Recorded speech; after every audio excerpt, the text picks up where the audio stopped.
Hello friends, my name is Brandon DeVito and I am the lead developer on Car Crash Art's The Grimm, which is a 60-hour turn-based RPG based on the styles of Legend of Zelda and Final Fantasy IX, told in a Grimm Brothers universe. And today, by request of the community, I am going to teach you the basics, and I mean the basics, on how to get an object from inside of SketchUp into Smile Game Builder, using the workflow that I've almost perfected. So I'm going to share, and we're going to go pretty quick so that this isn't a 20-minute video, and I will try my very best to explain as we go.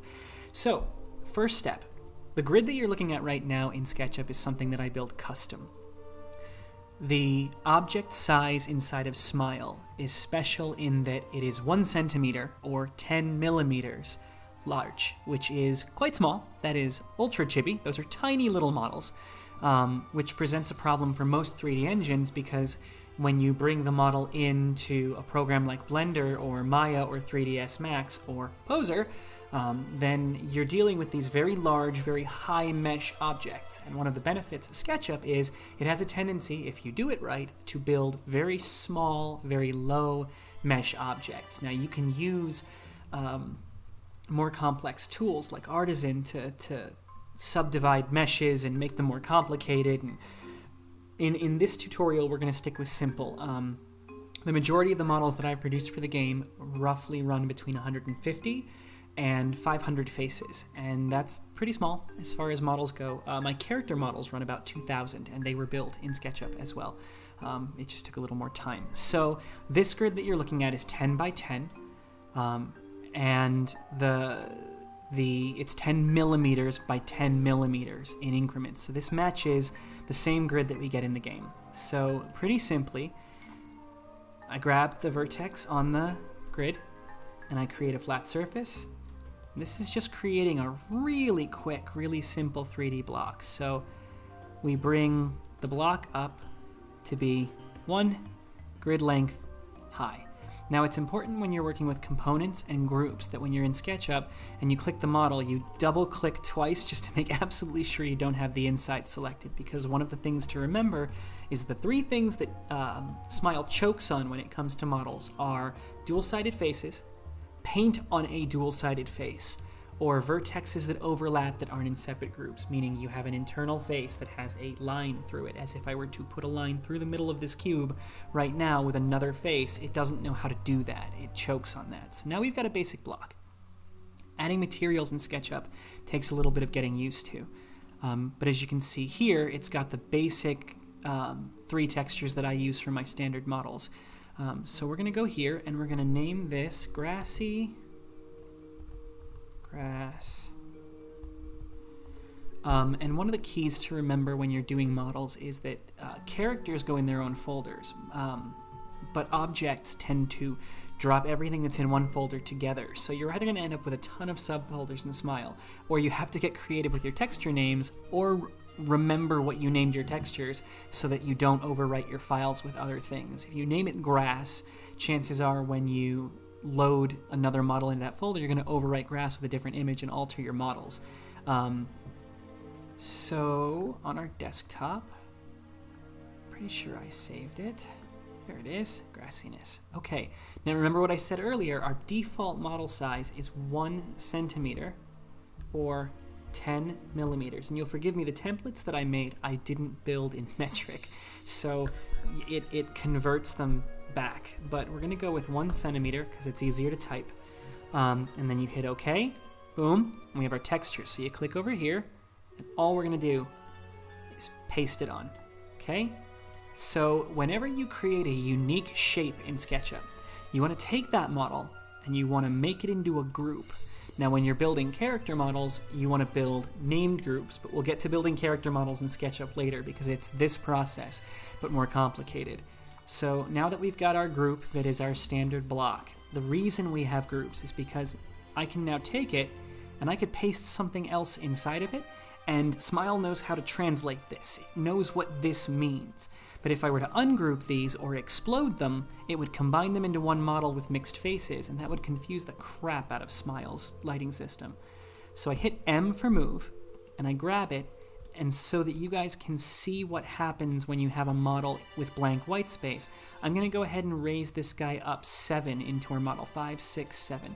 So this is going to float 7 blocks high. Now, there is a magic trick that I'm going to teach you in order to not lose your white space, and that is to grab a single line, like so, okay?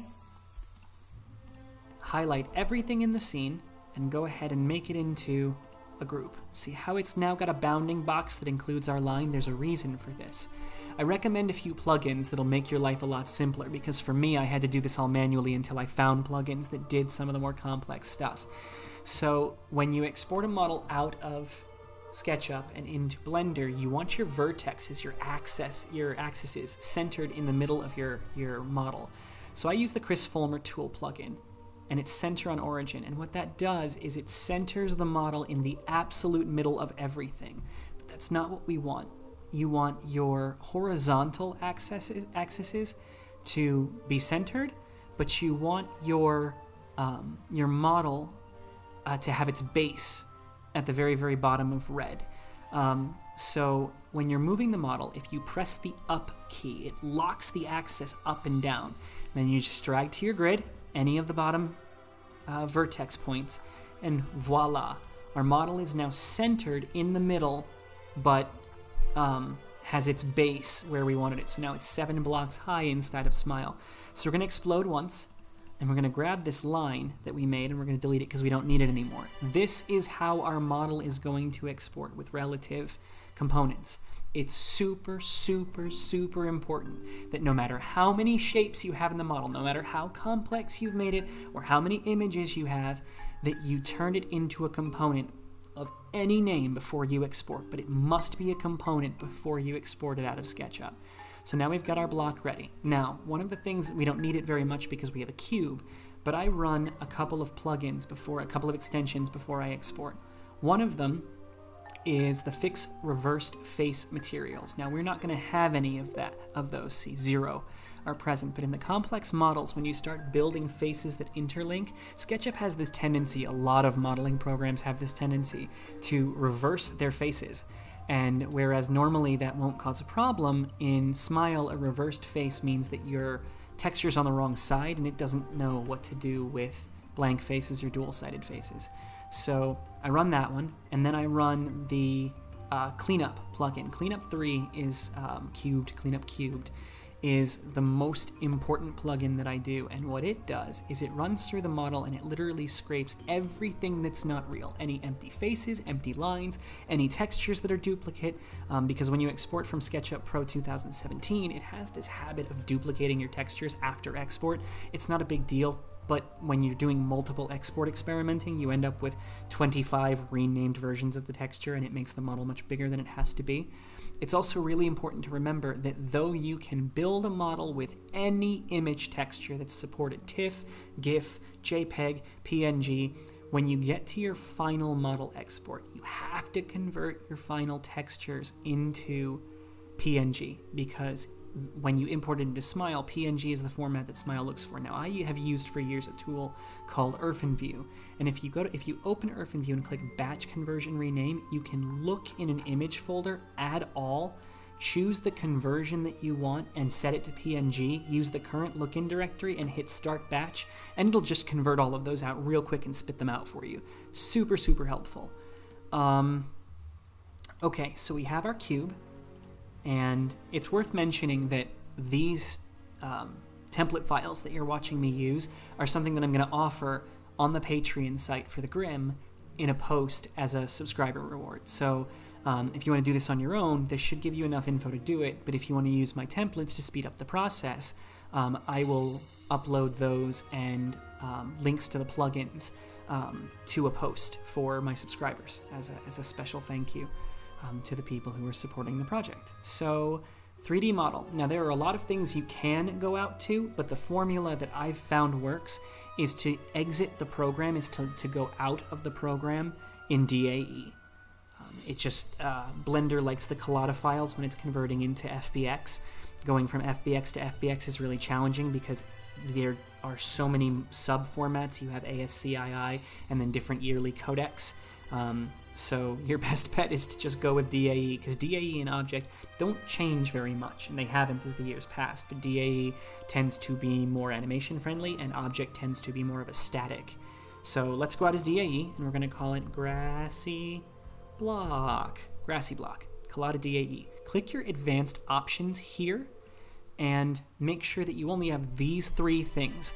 Smile thinks in triangles. You don't have to triangulate your faces, but if you have faces that require triangulation and you don't know it, it doesn't hurt to have it checked, because it just won't do it if a face doesn't need it, because it's a flat face. And then export only the selection, because we only want to export what in the model. The cool part about this is when you do what I've done and you build character sheets that have multiple parts in it, this makes sure that you can actually build objects on top of each other and then only export the piece that you want. So you could theoretically build a complex framework of machines that interlock and need to be animated independently, but you want them in individual components. You can absolutely export out stacked, grouped components and then animate them by dropping them on top of each other in Blender. That's more of the complicated stuff. I'll show you the gear example that I did in a future tutorial, but this should do for now. Export texture maps is export the images on a per texture basis and contain that math in the model. So we export out to our folder, and what the export does is when we go down to our desktop, you'll see the model and you'll see the folder, okay? We only have the one texture in our folder, and it's already a PNG. If it wasn't, I would go here, and I would go to, and your texture does not have a size limitation. I'm using small textures to save on display space in the game, but this is actually a cut texture from the 48 by 48 default that the game engine uses. But we go batch conversion rename, add all, use current directory, and then convert into PNG, and we would start batch, and it would successfully, instead of warnings, we would have gotten 0 errors, and it would have changed the file for us, and we'd see both the original file format and PNG. Super useful. Okay, next comes the fun step. Here is Blender. Blender is a super cool, super powerful 3D program, but it is a pain in the butt to make do just about anything. It's super temperamental, if not successfully stable. This is a custom grid that I've built. Anyone who's used Blender would know this is not the default gray, you don't see the cube, and this is set up to match exactly what we saw in SketchUp. It is the same grid, okay? So we're gonna go File, and Blender imports on a per file type basis. So we're gonna go to our desktop, and we're gonna grab the DAE, and we're gonna import. And if we scroll out a little bit, there it is. Now, if you had done this in the default Blender grid, it would have been this little teeny tiny itty bitty dot. Now, one thing to make note of, especially when you're doing the animation, is that the extra SketchUp camera, which is dropped in with the model, and the extra SketchUp light don't affect the export of the model. They don't change the way the texture renders, because Smile renders objects with its own lighting. They're working on making that a more complex system, but right here and right now, we might actually find that our textures, when we import them, don't match, and then you can go back into SketchUp and you can go into your texture files, see how it created the extra there, and you can actually modify the color in your model to make it brighter or dimmer, or change the color entirely. This is good for repaneling of textures, but this gives you the ability to match your texture if the color is slightly off in Smile, which happens depending on the lighting and the shape and the size of the model. Here's our block. You don't need to select anything special. And because we're not animating, all we're doing is jumping from one format to the other. So there's nothing to do but go in here and go to export, and we're going to go into the grassy block folder, and we're going to drop our grassy block. We're going to drop our grassy block into the folder that contains our texture. You don't have to, but I like to have all my files in the same place. Okay. I have them saved as operator presets, but in order to get it to come out of Blender into FBX, the format that you click, the buttons you click, are super important. So make sure that on the main tab, when you're not animating the model, the only thing selected is mesh. If we were also selecting the model, we would click shift and we would click the armature button. But we're not, there is no armature, so it'll choke on that. We just want the mesh, and you can ignore everything but force the keyring and bake the animation. There is no animation, we're not planning on baking an animation, but that removes any of the extra information that Smile would choke on. So, and then it's as simple as hit export. And now if you've got the FBX viewer installed, which I tremendously recommend, DAE and FBX files are viewable, and whereas through the character creation process that I've used for the animated characters, you're going to get some weird transparency issues in the viewer. As long as you're doing the straight SketchUp static model export, when you go in here, you're going to see it exactly as it's going to appear in the engine. So if you come here and you're looking at your model in the viewer and there's something obviously wrong, it's got glitching or faces that are jumping because you didn't have your faces reversed properly, or you have stacked textures or stacked shapes, or you forgot a face, all of that will appear here. And it's important to remember that in SketchUp, a face that has nothing on it, if you go into our object and you click on a single face and it has nothing in either one of these, will export as transparency. But it exports as single-sided transparency. Please remember that your inner walls of your models, the inside of this cube, cannot have color on it. So it's transparent when viewed from the inside out. So if you build a window on the face of a SketchUp house and you don't put a texture in that window, it will look straight through to the back wall of Smile, whatever the nearest solid texture is, which is a cool trick if you're building something like a tunnel that isn't actually a tunnel. There are neat tricks to create solid models using the fake lighting. But again, that's another tutorial. So we've confirmed we have our grassy block and we have our texture, the single simplest creation that you can make to go into Smile. Now when we come over into Smile and you go into, this is the default map, but I've replaced stairs with the house. And I'm actually going to go through and I'm going to take 2 seconds here, grab stairs slopes, and I'm going to paint. I love building in this engine. I have so much fun building in Smile. We've submitted a bunch of tickets recently and added a whole bunch of new content suggestions and design suggestions to the engine, courtesy of Sana-chan over on the forums. And there's a lot of really great stuff that will come into the engine soon. But just as it is, just as we have it, I really, really, really enjoy just making content in this engine. Cool. So there we are. Okay, and our start point is set. Rotate. Okay, go into your side panel and go Add Assets. Okay, click into the maps. Now don't get confused because we made a cube. These are 2D textures that are placed on default FBX models. The stairs are by a large margin the most complicated part of modeling the blocks that go into the game. Everything else is pretty simple. If you're struggling to build these on your own, you can either go grab RPG Maker textures from the infinite library of chipsets that are out there and cut them into sheets, which I can run a tutorial on at a later date if it's wanted, or you can use something like Kenny Studio, which has now been retired but had a great set of, I would say, Super Mario style vector graphics. I tried to build a game out of it once, and it's great for 2D and would be great for 3D if you're willing to make your entire chipset out of it. It just didn't match the style of this game. I wanted something a little more Wind Waker for this game. I digress. So when we head over to our Objects tab, the important thing to remember is the folder from which you import objects is going to be the category on the left. So if you go and you look at the Grimm's file structure here, I'm super organized because I have the SGB exports folder, which contains all the stuff I exported from the game, and then I have my import folder, which is broken into my categories. And when you go into things like my structures, you'll notice that all of my textures are here, and the models are stored in the same folder. So it's all lumped together because it's one category with individual model pickers. So in our case, when we go back into Smile, which is being stubborn, there we go, and we click Add, okay, and we go all the way down to the desktop, and we click into the grassy block, we see our model, and its grassy block will show up in the grassy block category. Now, there are 3 error messages that can happen here.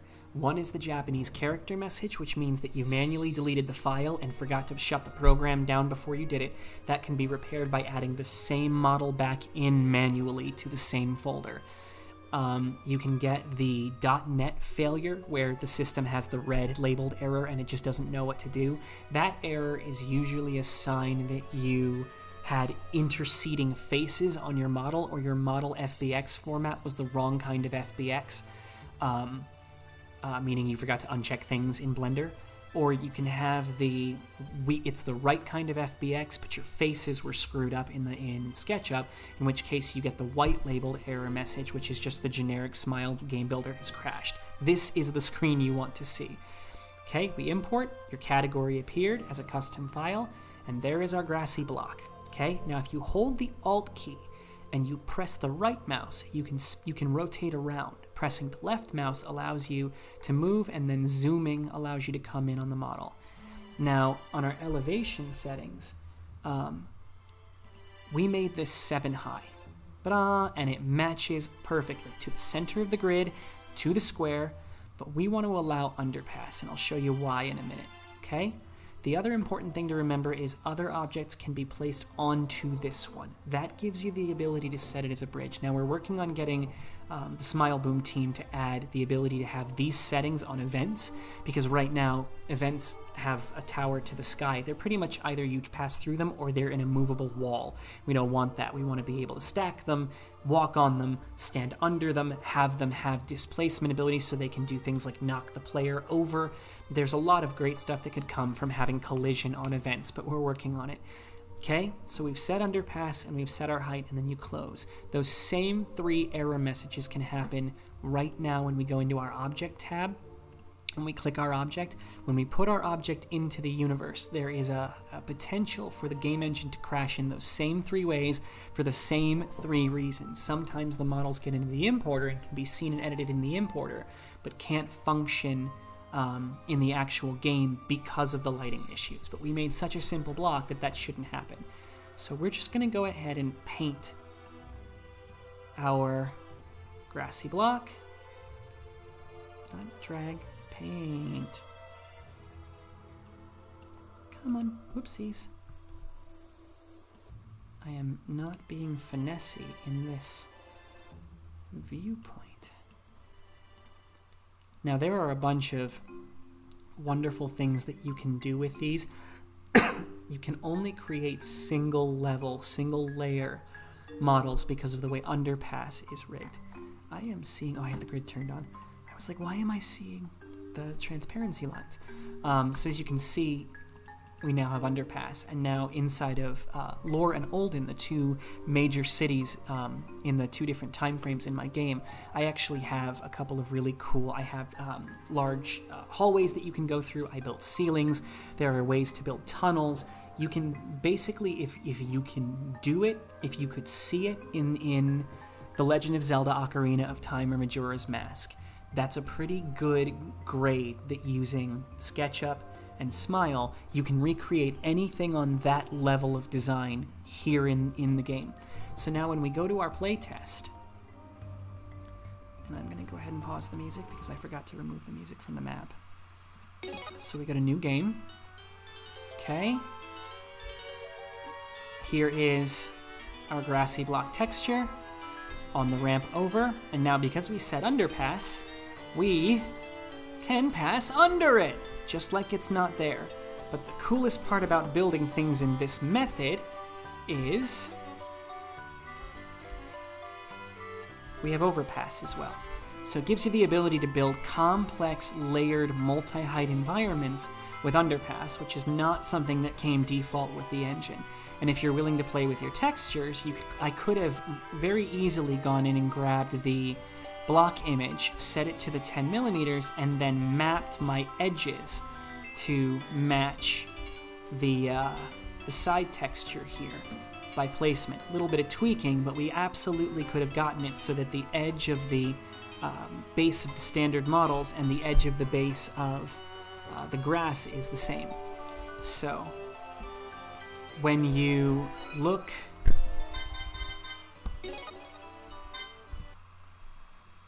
game file, Grim. Let's give it a second to load my game. No need to save because it was just for the example. Bye-bye. Okay, if we're lucky it'll just start in lore. That would be great because I'd love to show you. No, okay. Town of Lore. I have a ton of custom graphics that are having been added, more coming, etc., etc. Okay, so this is what I have so far for the town that's in the future time frame. Okay. So as you can see, I went into SketchUp, and this is actually 10 thick of a single frame of models, but I just built the arc, custom textured it, and it's built like a puzzle piece. So where one edge ends, it can, sorry, it continues into the other.